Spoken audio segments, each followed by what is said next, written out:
suite les titres à la une de l'actualité ce mercredi.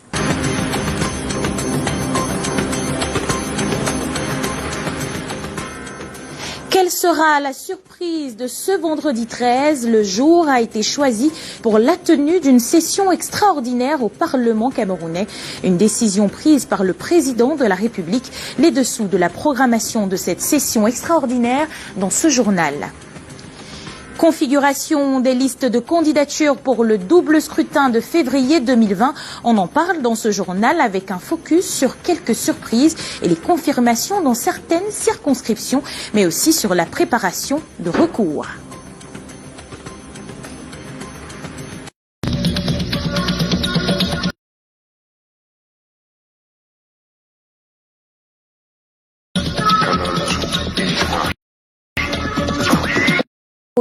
Et supputation, et on en parle avec vous en direct de la capitale. Alain Ghislain Conga, bonsoir.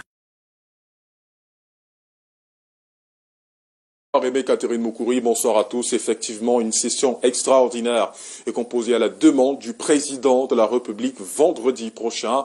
Une convocation peu habituelle pour régler des questions précises. Question, c'est quoi une session extraordinaire et que peut-on attendre de celle du 13 décembre? Élément de réponse dans ce reportage de Brankamga et Bertrand Chassé.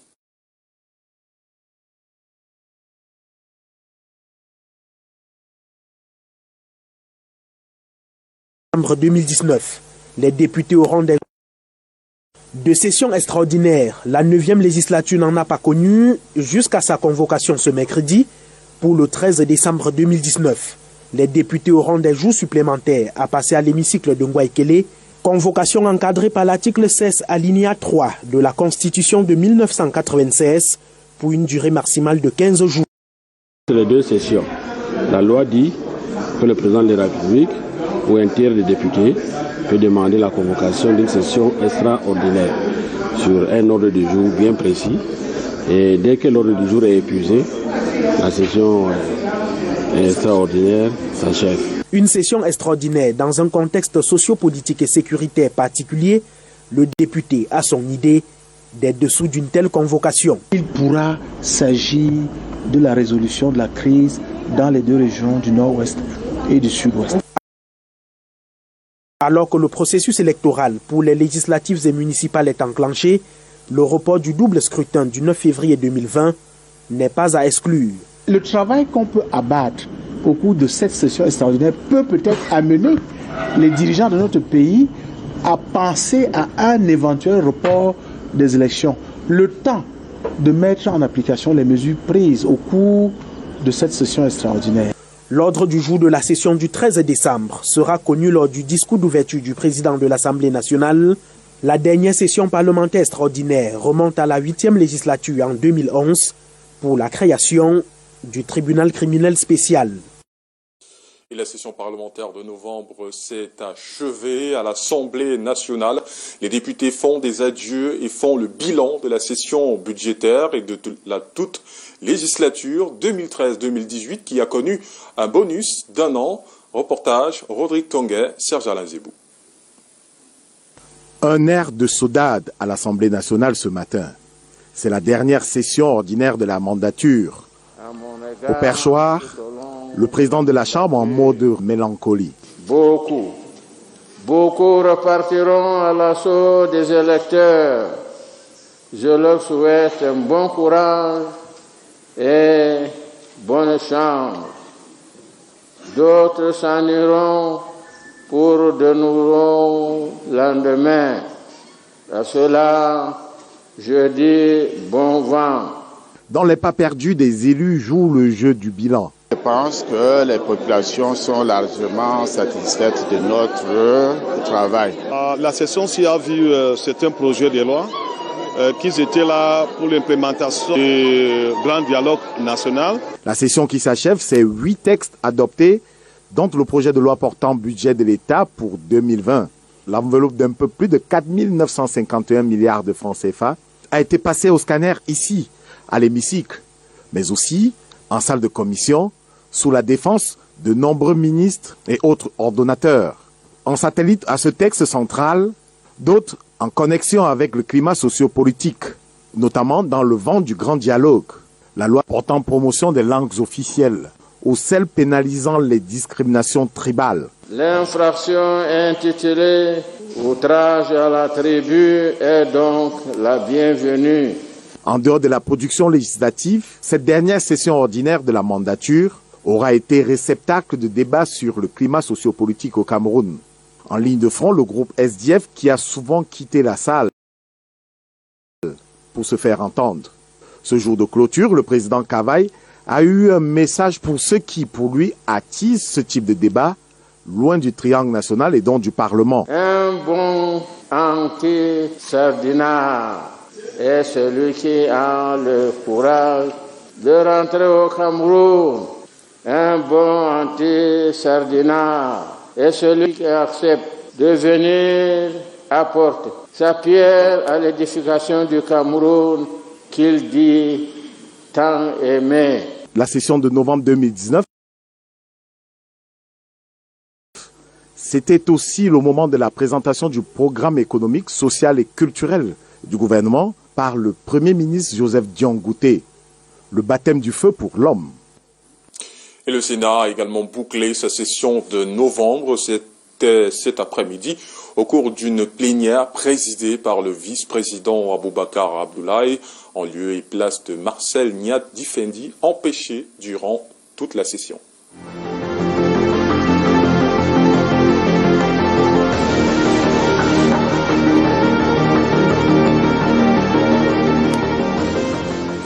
Et le compte à rebours pour les recours est enclenché. Certains recalés se succèdent depuis hier au Conseil constitutionnel en vue d'une éventuelle reconsidération de leur liste par l'instance fêtière pour les législatives prochaines. Ils ont jusqu'à aujourd'hui, minuit, pour le faire. Le point avec Janice Kamga et Bertrand Tchassé. C'est le parti Union des démocrates du Cameroun, UDT, qui a ouvert le bal des recours hier à 16h, ici au Conseil constitutionnel. À sa suite, aujourd'hui, la faction de l'Union des populations du Cameroun, UPC, de Pierre Baléguel, vise la réhabilitation de ces listes dans les 7 circonscriptions où elles ont été rejetées pour bicéphalisme. Selon une source bien introduite au Conseil constitutionnel, il y a aussi ce cas d'un candidat du Rassemblement démocratique du peuple camerounais, RDPC, le parti au pouvoir, qui conteste l'investiture de son camarade dans la circonscription électorale du Oignon à l'Est. Les dépôts se poursuivent à 4 heures environ de la fin du délai maximum de 2 jours, suivant la publication des listes des législatives du 9 février 2020. Certains états-majors s'activent encore afin de jouir des privilèges prévus aux articles 125 et 129 du Code électoral. Et pour les législatives de février 2020, le RDPC, au regard des listes publiées par Elecam, peut être fier d'avoir, sans compétition, 18% de sièges à l'Assemblée nationale. RDPC et ses sièges sans concurrent avec Arnaud Gueffak.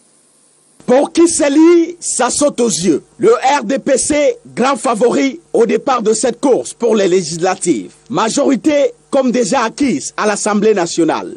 Décryptage de la carte des candidatures rendue publique par Elections Cameroun. Le compte affiche 32 sièges à prendre sans concurrent.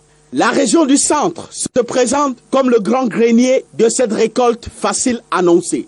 14 candidats qui vont aux élections sans crainte de challenge. 0 opposition dans les départements de la Lekié, du Mbamekim, de la Haute-Sanaga, de la Mofou et Afamba, du Nyon et Fumu et du Nyon et So. Dans la région du Sud, 5 sièges sont déjà dans la gueule des victoires du RDPC. Les 3 convoitises de l'Amvila et les 2 de l'Océan. Même confort dans le Sud-Ouest, région en crise sociopolitique et sécuritaire.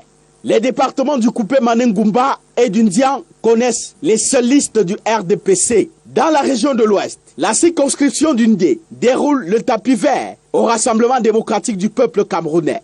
2 sièges pour 2 candidats du même parti investi. Le Nord-Ouest, malgré la crise, ouvre son Dunga Mantoum centre au seul RDPC. 2 sièges à y prendre sans compétition. Dans la région de l'Est, les 3 candidats RDPC de la KDI n'auront personne en face. Le convoité littoral a une seule candidature RDPC dans la circonscription du CAM. l'Adamawa, l'extrême nord et le nord sont quadrillés par l'opposition.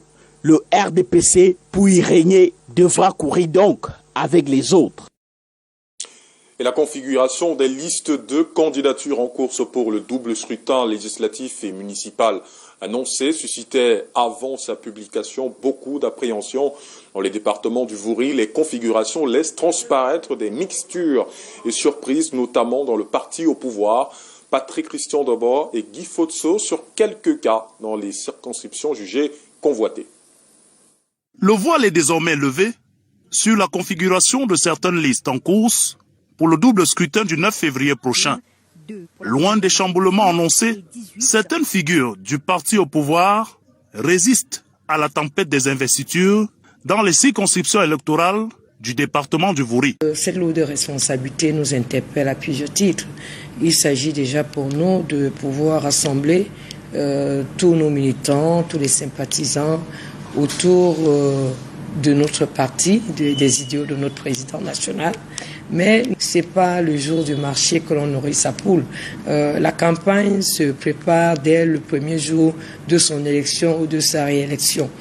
Non, je suis très content d'être investi par mon parti, le RDPC.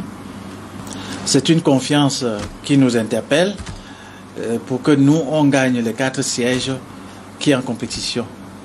Des noms connus qui vont compétir en compagnie de certains camarades téméraires qui ont réussi à terrasser des tauliers du parti, comme le député sortant, Owonakono, dans la circonscription de Vouri Sud. Je viens là d'être honoré par mon parti. Je suis un militant de base, un militant de la vieille école. À Douala 2e, on se connaît. J'ai souvent l'habitude de le dire que les singes, n'est-ce pas, d'une même forêt se connaissent. Dans la même dynamique, la jeunesse et des figures de l'opposition dévoilent des ambitions déclarées conformes au parcours militant de toutes les heures. C'est l'aboutissement logique d'un militantisme convaincu et convaincant. C'est la reconnaissance par les hautes instances du parti d'un travail de fond depuis 1997. Je suis jeune, j'ai 41 ans, mais j'ai suffisamment d'expérience locale. Je suis entré au conseil municipal de Douala 5 en 2008. Ça n'a pas toujours été facile parce que la politique, c'est un combat qu'il faut mener au quotidien, mais c'est en étant au service. Entre stabilité, expérience et rajeunissement, la configuration des listes en compétition dans le département du Vouri laisse déjà entrevoir des chocs de titans en perspective sur le chemin qui mène au choix du 9 février prochain. Nominative des candidatures, certains députés très écoutés n'y figurent pas. Il y a aussi l'entrée en matière des grands noms de la scène politique. Lecture de ces listes avec Brand Kamga. Les visages sont désormais connus. Avec ou sans surprise, en fonction des aspirations, plusieurs députés très connus de la scène ne seront plus à l'hémicycle de Ngwa-Ekele, n'ayant pas été investis pour les législatives par leur parti. Gaston Combat du réseau Espérance Jeunesse est out au RDPC, au même titre que Martin Yono, souffrant. Luc Nkwa, rapporteur de la commission des finances lui aussi, n'a pas été investi. Par contre, le président de l'Assemblée nationale, Kavaye Yege Dibril, député depuis 1972, portera bel et bien la liste du RDPC dans le maillot Sava. Sous réserve du verdict du contentieux au Conseil constitutionnel, Robert Bapolipote de l'Union des populations du Cameroun ne sera plus député Nyong-Ekele, la localité étant en pleine conquête par le Parti camerounais pour la réconciliation nationale. Voilà qui nous mène aux figures entrant dans la compétition. Cabral Libi du PCRN est candidat aux législatives dans le Nyong-Ekele, tout comme Paul-Éric Kingé dans le Mungo Sud. Bernard Djonga du CRAP veut explorer le Mungo Ouest, tandis que Ile Kamga de l'offre Orange affrontera Albert Quinch dans le Kunki. Quant au municipal, pas de changement notable. Photo Victor reste candidat RDPC à Pété Bandjoun. Il en est de même pour Émile Andé Andé à Yaoundé Premier ou encore André Noël-Essian à San Melima. Une interrogation cependant, les candidats dont les listes ont été validées ont-ils forcément été choisis par la base de leur parti?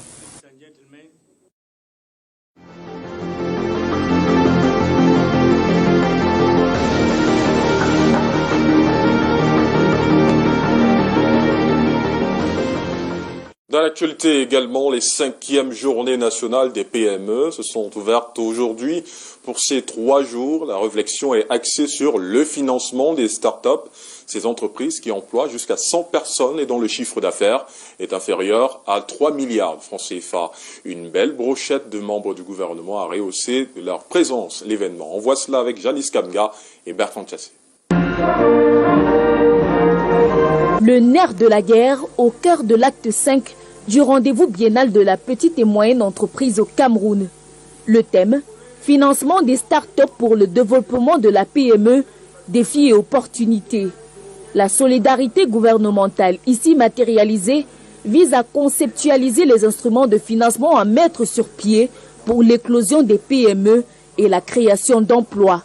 Les guichets classiques n'offrent pas toujours de conditions très attractives pour les porteurs de ce projet. Il faut mitiger le risque. On va réfléchir ensemble sur la possibilité de mettre sur pied des guichets ou des produits spécifiques pour le financement des startups, des dispositifs de financement alternatifs tels que le crowdfunding, les business angels. 3 jours de réflexion. Un concept phare, l'entrepreneuriat. La start-up a mal à ses finances. Elle peine à décoller du fait de nombreux retards et défauts de paiement. Il faut une responsabilité des grandes entreprises, mais de toutes les PME en réalité, parce qu'il n'y a pas que les grandes entreprises. Imaginez-vous, vous avez un salaire à payer entre le 30 et le 5 du mois, mais on ne vous paye pas le premier mois, non plus aux 60 jours, ni 90 jours. Comment faites-vous pour fonctionner parce que vous ne pouvez que fonctionner sur la base de ce que vous produisez? Les journées de la PME s'est lancée. Concomitamment, le marché fait foule. Les expositions ventes labellisées Made in Cameroun attirent les curieux. Les rencontres B2B ouvrent le chemin des possibles et les awards vont récompenser les meilleures start-up. Binam Voyage reprend la route le 14 décembre prochain. Le ministre des Transports a signé hier une décision qui abrège la suspension de cette agence à 45 jours au lieu de 3 mois, tel qu'initialement annoncé. Ambiance à quelques jours de la reprise des activités à l'agence de Yaoundé. Reportage Delphine Foncoutene et Samuel Bonis. Comme un air de résurrection ce 11 décembre à l'agence Binam Voyage de Yaoundé. Après près de 45 jours d'inactivité, Fabienne a repris le service ce mercredi, le cœur enflammé de joie. Ce que le ministre nous a fait, vraiment, je suis tellement contente parce que mes activités vont reprendre encore de nouveau. Sentiment partagé par l'ensemble du personnel de cette compagnie de transport, dont la suspension initialement prévue pour 3 mois a été réduite à 45 jours par le ministre des Transports. Très bien, comme le ministre a levé la sanction, parce que même nous-mêmes, on a trop souffert. Ça n'a pas été facile. Le chômage n'est pas vraiment facile. Le ministre a enfin compris que bon, il nous a tapés, mais il ne pouvait pas nous renvoyer de la maison. Voilà pour cela qu'il a levé la sanction. Nous sommes contents. La décision signée ce 10 décembre par Jean-Ernest Massinangale Bibehe tient en compte l'ensemble de mesures prises par le top management de cette entreprise. Les chauffeurs sont de nouveau allés à l'école de la conduite. Ils ont été sensibilisés sur la courtoisie et la discipline, entre autres. Binam Voyage reste une société citoyenne au service du peuple camerounais pour le transport des personnes et de ses biens. À cet effet, nous leur donnons rendez-vous dès samedi matin 14 à 1h du matin pour les embarquements. Pour mémoire, cette compagnie de transport avait été suspendue suite au braquage des passagers dans l'un de ses bus par des brigands armés dans la nuit du 25 au 26 octobre dernier à Obala. Et dans la suite de ce 19h50, mouvement d'humeur des jeunes du quartier Bépanda. On en parle avec vous à Douala et Catherine Moukouri. Bonsoir. Bonsoir à vous, Alain Ghislain Kanga, mouvement d'humeur. Donc, ce matin, à Bépanda, à Douala, les jeunes de ce quartier de la ville ont obtenu un nouveau terrain de jeu après d'âpres altercations et négociations avec l'entreprise Razel. Pourtant, très tôt ce matin, ces derniers ont exprimé leur colère sur l'ancien stade qui reste occupé par la dite entreprise. Les précisions, c'est avec Junior Rossin et Henri Chinda dans ce élément. Désormais, les jeunes du quartier Bépanda à Douala peuvent pratiquer du sport sur ce nouveau terrain, dont le nivelage est piloté par les engins de Razel. Un nouveau terrain de jeu obtenu après une vive altercation et négociation entre Razel et les jeunes du quartier. Ce matin, la population de nous des deux, Grand Moulin, Omisport, a manifesté devant le site des Razel parce que non seulement ils ont pris notre stade lequel on joue. J'avoue, vous avez constaté que avec les travaux de la CAN, le stade annexe mission n'existe plus. C'est le seul stade environnant qui existait, qui desservait les enfants de Grand Moulin, nous des deux, entre la gare, Omisport et tout autour. En effet, Canal 2 International apprend dès son arrivée sur le lieu que très tôt ce mercredi matin, ces jeunes ont monté à l'aide d'un vieux véhicule un barrage à l'entrée de cet autre stade, dénommé Stade du Désert, qu'ils revendiquent, en interdisant l'accès au personnel de l'entreprise. Maintenant, il nous a dit, d'ici mardi, vous aurez votre stade. Donc n'inquiétez pas, il y a les bennes, les trucs, matériels qui vont venir rembler là-bas. Maintenant, on a dit, ok. Aujourd'hui, on se rend compte que mardi était hier. Il n'y a pas de stade. C'est pour ça que tu vois, nous, on mobilise pour venir ici demander, mais pourquoi? Ça veut dire, à semaines, vous nous trompez ou c'était comment? J'ai préféré leur donner un site, juste pour un certain temps, qu'on fasse un stade pour eux, en attendant que Razel puisse libérer leur stade. Nous nous sommes rapprochés de Razel, qui n'a pas voulu se prononcer. Et sans doute, en guise de réponse, l'entreprise a aussitôt entamé les travaux de nivelage sur ce nouveau site appelé Stade du Port. Toujours au registre des faits de société, c'est une nouvelle affaire de superstition et de sorcellerie dans la ville de Melon. Les habitants du quartier dit Bafon, principalement les jeunes garçons, accusent à l'unisson une sexagénaire d'être à l'origine de leur malheur. Elle a été prise à partie par la population avant l'intervention de la tradition qui confirme ces exactions. Une affaire rocambolesque que nous raconte Monique Naoussi-Fosfo dans cet élément. Couche de nuit à répétition, repas consommés dans les rêves. Les populations du village consouent à Melon la tribu aux pratiques de sorcellerie. Au banc des accusés, une femme d'une 60aine d'années. Les présumées victimes sont des jeunes garçons du quartier Bafang. Devant le chef et la cour royale de Consou, Longtrait, les présumées victimes se lâchent. Le jour qu'on a arrêté la maman-ci, la même nuit, c'était les couches de nuit. Et la face, c'était cette maman. Pour cela que nous, on a décidé de ramener la mère auprès du chef pour résoudre ce problème. On n'en parle plus. J'étais dedans, je dormais. Mon corps chauffait dedans, mon corps chauffait, dit que non, ça ne va pas. J'ai sorti dehors. J'ai trouvé cette maman.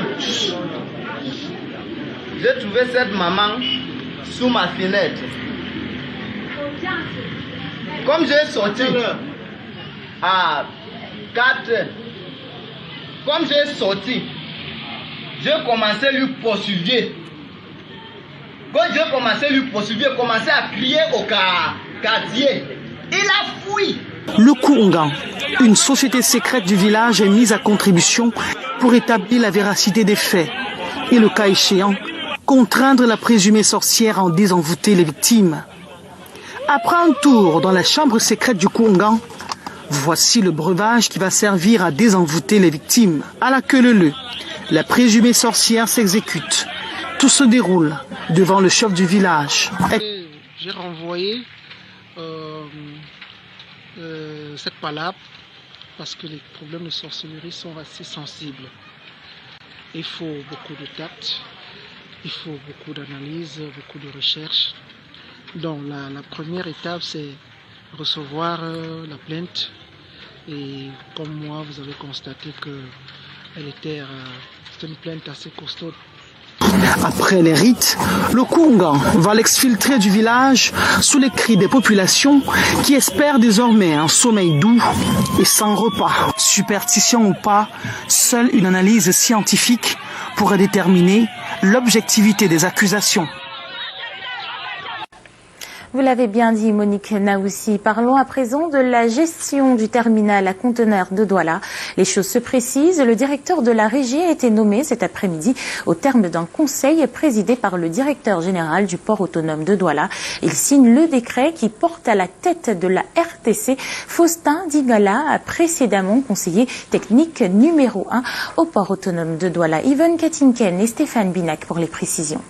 L'autorité portuaire de Douala va gérer son terminal à conteneurs. Les choses se précisent depuis cet après-midi avec la nomination du directeur délégué de la régie terminal à conteneurs. Faustin Dingala a désormais la charge de l'organisation de la régie qui va succéder à Douala International Terminal dès le 1er janvier 2020. La nouvelle régie, ainsi créée, est un service délégué placé sous l'autorité du directeur général du port autonome de Douala. Le décret signé de Cyrus Ngo est un acte majeur qui dénote du dynamisme d'un directeur contraint par la justice de suspendre le processus de recrutement d'un nouveau concessionnaire. Moi, je suis au port plus de 20 ans.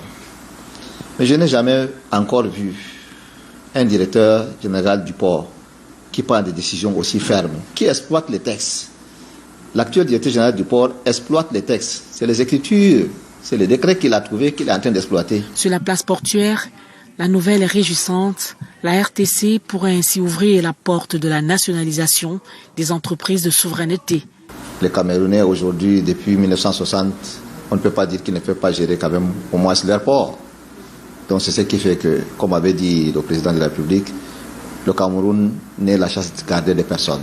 C'est un grand avantage de voir les Camerounais eux-mêmes gérer leurs propres affaires.